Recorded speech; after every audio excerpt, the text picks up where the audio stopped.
Hello दोस्तों, स्वागत है आप सभी का आपके अपने YouTube channel study number one में। दोस्तों बहुत बहुत स्वागत है आप सभी का स्टडी नंबर वन के यूट्यूब चैनल में। तो दोस्तों आप जैसा कि जान रहे हैं, मैं मध्यकालीन भारत का सीरीज को कंटिन्यू कर रहा हूं और ये हमारे मध्यकालीन भारत के इतिहास के क्रम में चौथा वीडियो है। इसके पहले हमने 3 वीडियो को अपलोड कर चुका है। यदि आपने नहीं देखा है तो प्लेलिस्ट में जाकर देख लीजिएगा, प्लेलिस्ट में भी बना दूंगा और वीडियो के होम में भी जाकर देख लीजिएगा। तो चलिए दोस्तों, आज हम मध्यकालीन भारत के इतिहास में इसके पहले महमूद गजनवी को पढ़ चुके हैं और यहाँ पर हम मोहम्मद गौरी के विषय में पढ़ेंगे। यानी मोहम्मद गौरी के विषय में जितने भी इम्पोर्टेंट क्वेश्चन बनेंगे या जितने भी इनके विषय में कहानियाँ बनेंगी, हम उसको भी डिस्कस करेंगे। दोस्तों आप अंत तक जरूर बनिएगा। तो चलिए हम स्टार्ट करते हैं। बट स्टार्ट करने से पहले बोलूँगा कि आप यदि चैनल पर नए हैं तो चैनल को सब्सक्राइब कर दीजिएगा और बेल आइकन को प्रेस कर दीजिएगा। बेल आइकन को प्रेस करने का मतलब ये है कि हमारे आने वाले वीडियो का नोटिफिकेशन आप तक सबसे पहले पहुँचेगा। और वीडियो को लाइक तो करना बनता है, तो चलिए वीडियो को लाइक कर दीजिए फटाफट। देखिए, इसके मोहम्मद गौरी के विषय में चलने से पहले आपको बोलूँगा कि एक बार मैप को ध्यान से देखिएगा, मैप में क्या है और इनका फुल एक्सप्लेन करके ही आगे बढ़ूँगा। देखिए मोहम्मद गौरी क्या है।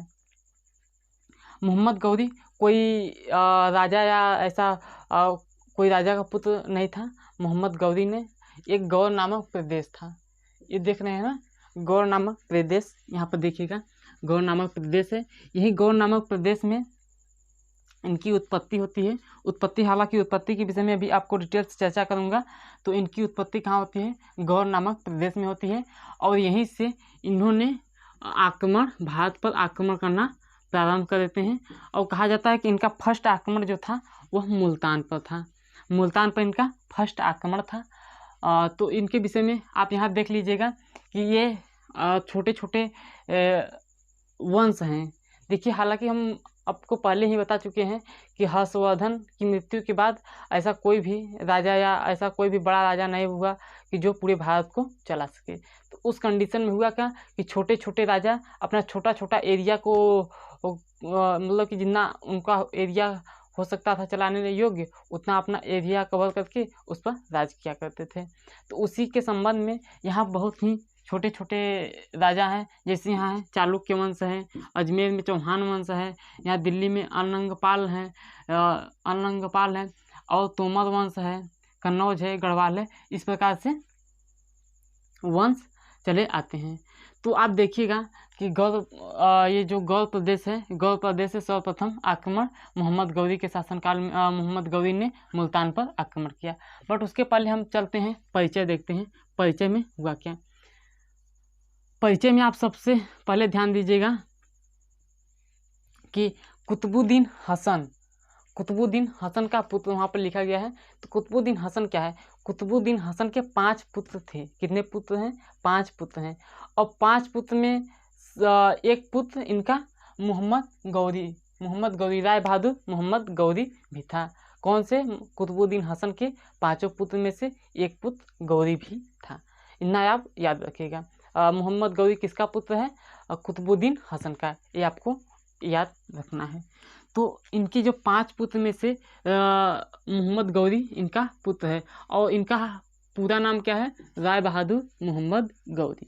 चलिए, अच्छा, अब इनका उद्देश्य क्या है? इनका मुख्य उद्देश्य है मुस्लिम धर्म की स्थापना करना।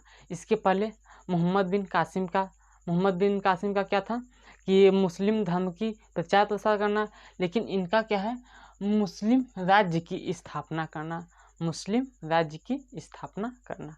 अच्छा, इनके संबंध में ये इनका मुख्य उद्देश्य था कि इनका मोहम्मद गौरी का मुख्य उद्देश्य क्या था? मुस्लिम राज्य की स्थापना करना। अब देखिए, यहाँ जो गौर प्रदेश है, गौर प्रदेश से इन्होंने प्रथम आक्रमण किया और प्रथम आक्रमण 1175 ईस्वी में मुल्तान पर आक्रमण करते हैं। यह मुल्तान है। यहाँ से पूछता है कि मोहम्मद गौरी ने भारत पर सर्वप्रथम कब आक्रमण किया? तो आप यहाँ से ध्यान दीजिएगा कि मोहम्मद गौरी ने भारत पर सर्वप्रथम आक्रमण मुल्तान पर किया 1175 ईस्वी में। अब देखिए यहाँ इन्होंने एक आक्रमण गुजरात पर भी किया था। गुजरात पर यानी कि ये जो चालुक्य वंश हैं इस पर चालुक्य वंश पर भी इन्होंने आक्रमण किया था, गुजरात पर आक्रमण किया था। तो चालुक्य वंश के शासनकर्ता यानी कि जो वहाँ के शासनकर्ता थे वो कौन थे? भीम सेकेंड को ही मूलराज सेकेंड भी कहा जाता है। मूलराज सेकेंड किनको? भीम सेकेंड को भी कहा जाता है। तो यहाँ आप देखिएगा कि भीम सेकेंड का यहाँ पर शासन चलता था। कहाँ पर? चालुक्य वंश में। और इनका माता का नाम दिया गया है, माता का नाम नाइक देवी है। तो जब दूसरी बार इन्होंने आक्रमण करते हैं गौड़ प्रदेश से इन्होंने आक्रमण करते हैं दूसरी बार कहाँ पे? चालुक्य वंश पर, गुजरात के समीप। तो यहाँ पर भीम सेकेंड का राज था और माता नाइक देवी के सहयोग से, दोनों लोग के सहयोग से जो मोहम्मद गौरी आते हैं तो यहाँ पर क्या होता है? इन दोनों का लड़ाई होता है जिनमें कि मोहम्मद गौरी को हार का सामना करना पड़ता है। मोहम्मद गौरी को क्या करना पड़ता है? हार का सामना करना पड़ता है। यहाँ पर देखा गया है कि गुजरात आक्रमण में 1178 ईस्वी में चालुक्य वंश के सहयोग संबंध में मोहम्मद गौरी की भारत पर प्रथम पराजय होती है और भीम सेकेंड या मूलराज सेकेंड की जीत हो जाती है। फिर अगला युद्ध अब होता है प्रथम तराइन युद्ध। तराइन का युद्ध होने के संबंध में आपको कहा जाता है कि तराइन का प्रथम युद्ध किसके संबंध में होता है? पृथ्वीराज चौहान के संबंध में होता है। दूसरा युद्ध भी पृथ्वीराज चौहान के संबंध में होता है। तो प्रथम युद्ध में होता क्या है? प्रथम युद्ध में पृथ्वीराज चौहान जीत जाते हैं। कब होता है? 1191 ईस्वी में। डेट तो आपको भूलेगा भी नहीं। तो प्रथम युद्ध इनका 1191 ईस्वी में होता है जिनमें कि ये जीत जाते हैं। कौन? पृथ्वीराज चौहान प्रथम युद्ध में जीत जाते हैं। तो प्रथम युद्ध में जीत जाते हैं और मोहम्मद गौरी को हार का सामना करना पड़ता है। तो मोहम्मद गौरी चला जाता है अपने देश और ये जो थे कौन? पृथ्वीराज चौहान क्या करते हैं कि इन्होंने अपने आप को सोच लिया कि अब गौरी हमसे जीतेगा नहीं, क्योंकि हम पहले युद्ध में उनको खदेड़ कर भगा दिए हैं। तो ये वहाँ पर जाकर गौरी वहाँ पर अपना जीत के लिए तैयारी कर रहा है, सेना की तैयारी कर रहा है और यहाँ पर पृथ्वीराज चौहान जीत की खुशी में खुशियाँ मना रहे हैं। तो कहा जाता है कि दूसरी युद्ध साल भर बाद होती है जिनमें कि पृथ्वीराज चौहान की हार हो जाती है और मोहम्मद गौरी की जीत हो जाती है। यही तराइन का प्रथम युद्ध और द्वितीय युद्ध के संबंध में कहा जाता है। तो तराइन का प्रथम युद्ध 1191 ईस्वी में होता है, पृथ्वीराज चौहान की जीत हो जाती है और मोहम्मद गौरी की हार हो जाती है। अब यहाँ मोहम्मद गौरी वापस चला जाता है और साल भर बाद अपने सेना को तैनात करके दोबारा पुनः द्वितीय तराइन युद्ध के संबंध में आता है। कब? 1192 ईस्वी में। तो पृथ्वीराज चौहान यहाँ पर हार जाते हैं और गौरी जीत जाता है। और यहीं से द्वितीय तराइन युद्ध के संबंध में कहा जाता है कि द्वितीय तराइन युद्ध में पृथ्वीराज चौहान हार जाता है और यहीं से मुस्लिम राज्य की सत्ता स्थापित हो जाती है। तो दोस्तों यहाँ तक उम्मीद करता हूँ कि आप सभी को क्लियर हो गया होगा। अब देखिए 1191 चंदावड़ का युद्ध ना, तो चलिए चंदावड़ का युद्ध है। चंदावड़ का युद्ध कहाँ है? 1194 ईस्वी में चंदावड़ का युद्ध होता है। चंदावड़ का युद्ध कहाँ पे होता है? क्योंकि यहाँ पे देखिएगा आप कि गौर एक बार मुल्तान पर आक्रमण करता है, दूसरी बार कहाँ आक्रमण करता है?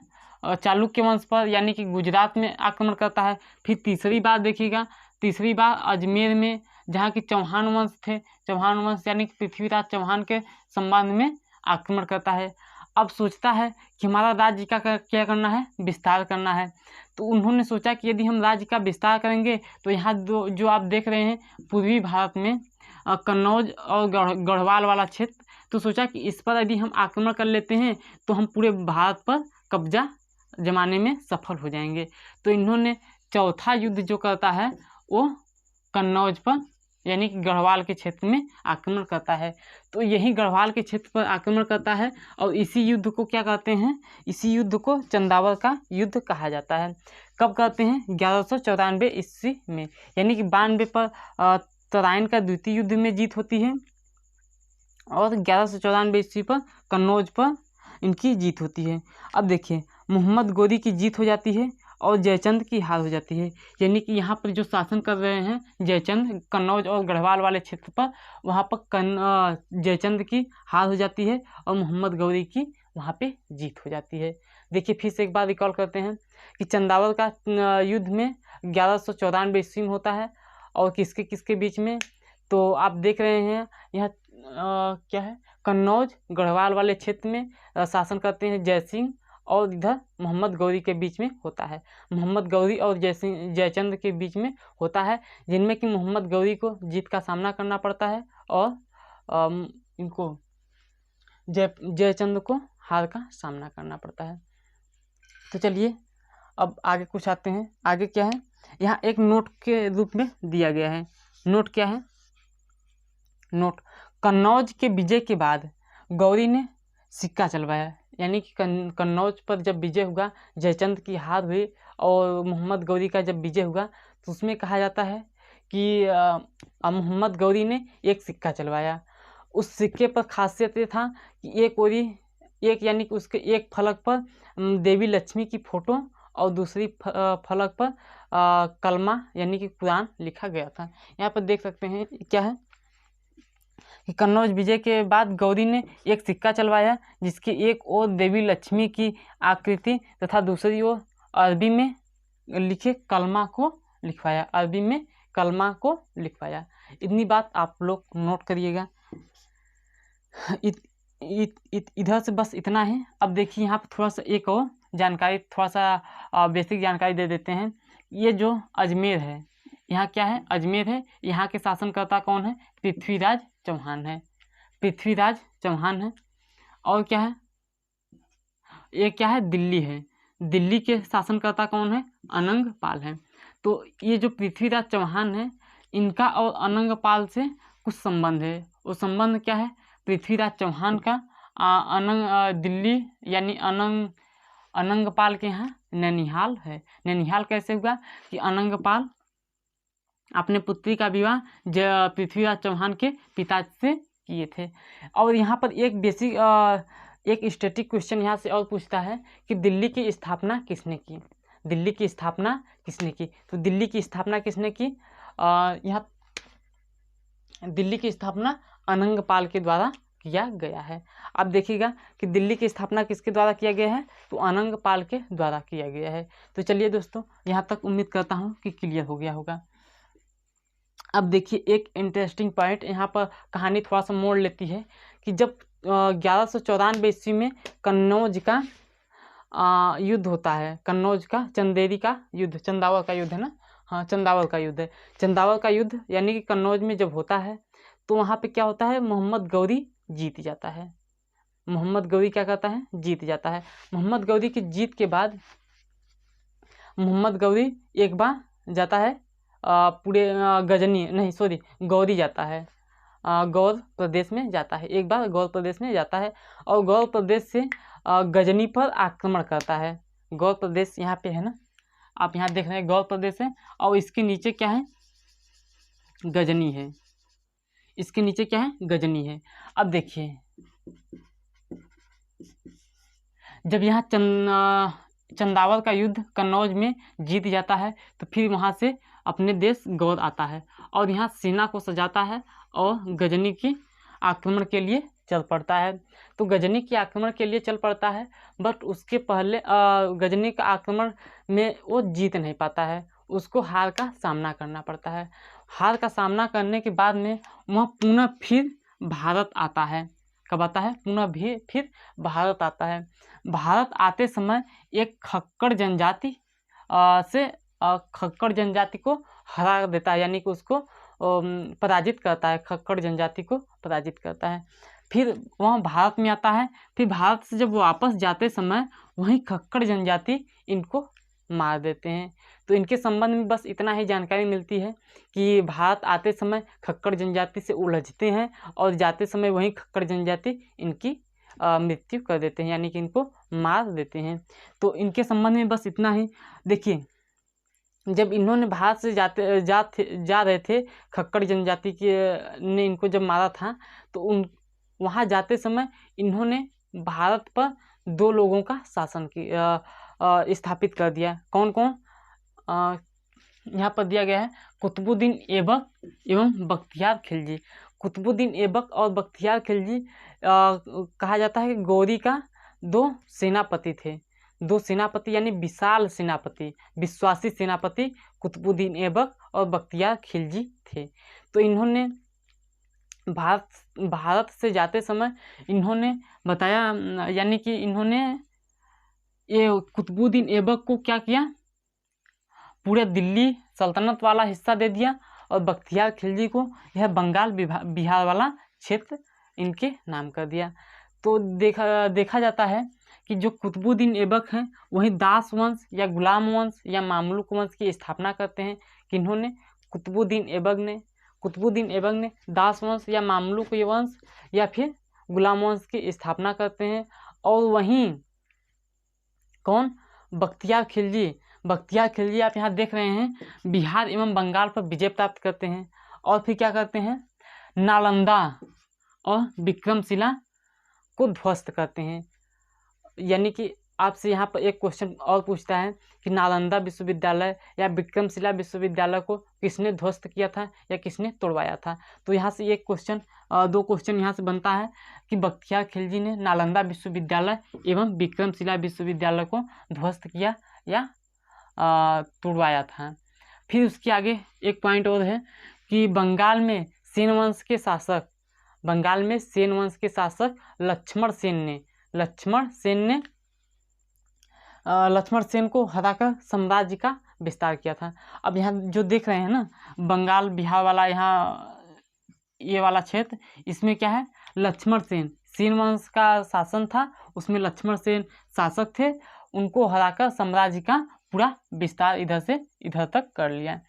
अब देखिए, यहाँ जो कुतुबुद्दीन ऐबक हैं, इन्होंने दास वंश, मामलुक वंश या गुलाम वंश की स्थापना की और जिनका शासन कहाँ से किए, यहीं से लाहौर जो देश है, लाहौर से यहाँ पूरे पर शासन करना प्रारंभ कर दिए।